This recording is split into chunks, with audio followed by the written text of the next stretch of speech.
자, 매주 목요일 흥미로운 엑스포의 세계로 날아가 봅니다. 레츠 엑스포 2030 부산 월드 엑스포 범시민유치원의 백혜림 대리 어서 오세요. 안녕하십니까? 오늘은 또 어디로 가볼까요? 오늘은 우리 삶에 많은 변화를 가져온 네. 발명품과 엑스포에 대해 이야기해볼까 오늘의 주제는 발명품. 네. 알겠습니다.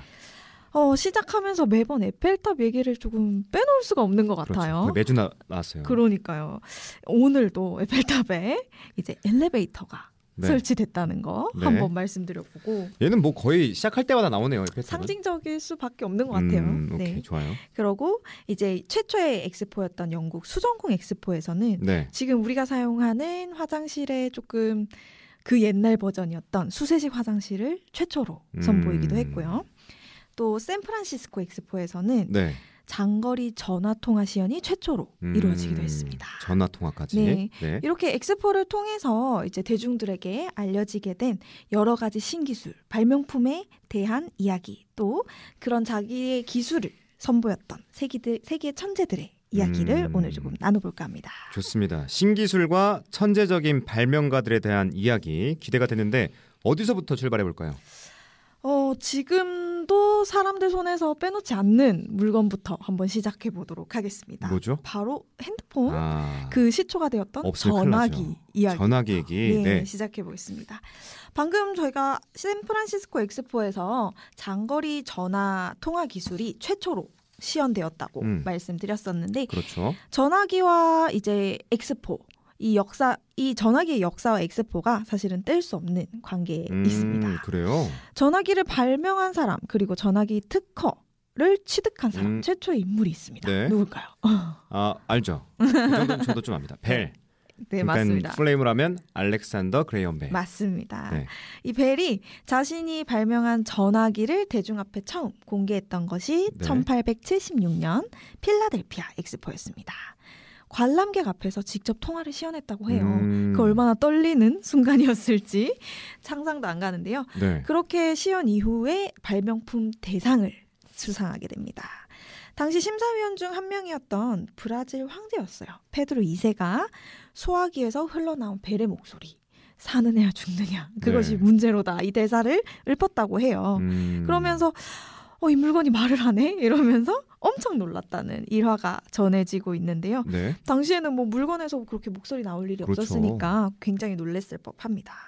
또 다른 심사위원이었던 영국 과학자 있어요. 윌리엄 톰슨 경은 미국에서 봤던 것들 중 가장 놀라운 물건이다. 놀랄 수밖에 없죠. 그렇죠. 그런 극찬들을 아끼지 않으면서 언론의 관심도 당연히 뜨거워졌고요. 이렇게 필라델피아 엑스포는 전 세계에 전화가 보급되는 결정적인 발판이 되었다고 볼 수 있을 것 같아요. 이 박람회 폐막 이후 4년 만에 전 세계에 25만 대의 전화기가 보급됐다고 합니다. 그 파급력이 정말 엄청났음을 알 수 있는 대목일 것 같습니다. 그러네요. 네네.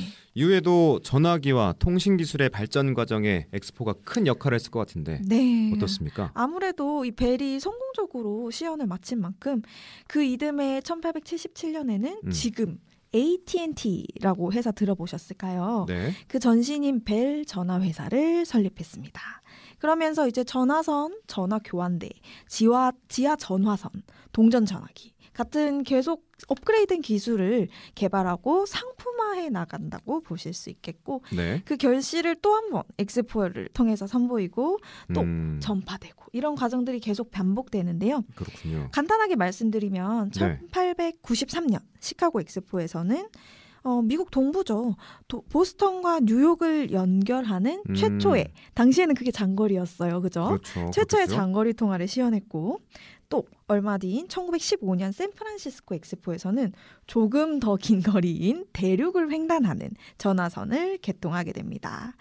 그런 이후에는 1939년 뉴욕 엑스포에서는 일전에는 왜 전화 교환수를 통해서 어디 연결해주세요 했던 그런 영화를 좀 접해보셨을 수 있을 것 같은데 뉴욕 엑스포에서 드디어 그 전화 교환수 없이 개인 간 다이렉트로 이제 직접 통화를 가능하게 한 신기술을 보이기도 했었습니다. 엑스포를 아주 효과적으로 또 영리하게 활용했다 이렇게 생각할 수 있을 것 같고요. 전화 기술의 발전과 성장의 배경에 엑스포가 있었다니 역시 좀 흥미로운 부분인 것 같습니다. 그런데 뭐 전화기만 그런 건 아니겠죠? 맞습니다. 다른 발명품과 발명가 얘기들 어떤 얘기들이 있을까요? 발명 왕으로 불리는 인물인데 토마스 에디슨 또 이분을 빼놓을 빼먹을 수 없을 없죠. 것 같습니다. 뭐 초등학교 때부터 아주 그럼요. 네. 자주 올라왔던 이름이죠. 에디슨이 또 유명해진 계기가 엑스포라고 볼 수 있을 것 같아요. 1878년 파리 엑스포였는데요. 네. 당시에 31세였다고 해요.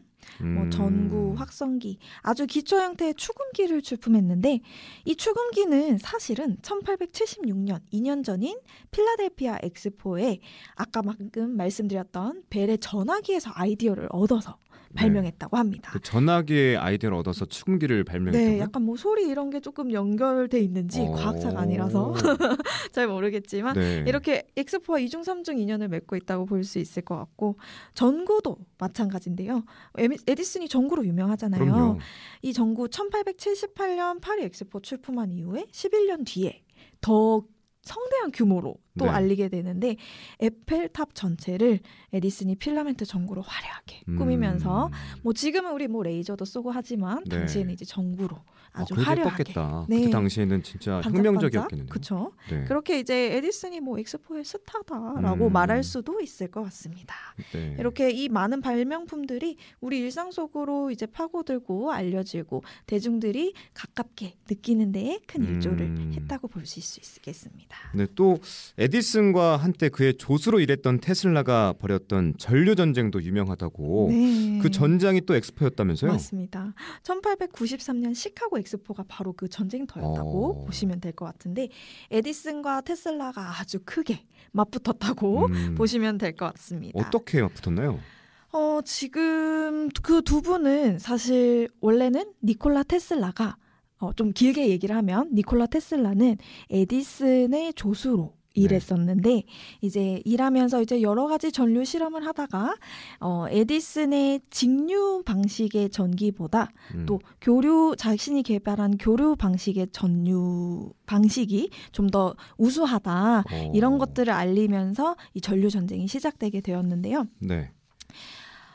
두 천재가 사실은 그렇게 조수로 만났지만 이 방법들을 제안하면서 에디슨은 이거를 거절하게 됩니다. 그래요? 그러면서 이제 테슬라는 이제 좀 의아하겠죠. 본인이 더 뛰어나다, 이 방식이 더 좋다는 게 약간 객관적이다라고 생각했을 수도 있는데 그러면서 이제 에디슨 곁을 떠나면서 다른 회사로 또 이직도 하게 되고 네. 그러면서 다시 만나게 된 게 시카고 엑스포에서 만나게 되었다라고 생각하시면 될 것 같은데 이렇게 전기 발전기가 보급이 되는 시점에서 네. 엑스포에 이제 보급되는 여러 가지 전력 동력원도 전기로 이제 증기에서 전기로 대체되게 되는데 이때 엑스포 전시장의 조명 시스템 엄청난 전력이 들어가는 조명 시스템 입찰에 에디슨과 테슬라가 각각 각각 참가를 하게 되는 거죠. 네. 아까 말씀드렸던 에디슨은 직류 방식, 네. 테슬라는 교류 방식을 고집하게 됩니다. 이 입찰 방식에서 테슬라가 낙찰을 받게 되는 거죠. 그렇다 보니까 교류 방식이 더 낫다는 걸 입증받은 셈이 되는 거고 그러면서 이제 결정적으로 이제 표준적으로 자리 잡게 되는 계기가 되었다고 보시면 될 것 같습니다. 에디슨 입장에서는 좀 자존심이 많이 상했을 것 같은데 또 이걸 뒤집으려고 애를 많이 썼다고요. 네, 아무래도 두 사람 좀 성품도 달랐을 것 같고 각자의 방식이 있었을 것 같고 에디슨은 또 자기 조수로 있었던 사람이 그러니까요. 자기를 약간 꺾었다라고 생각하면서 좀 자존심도 상했을 것도 같고 그래요.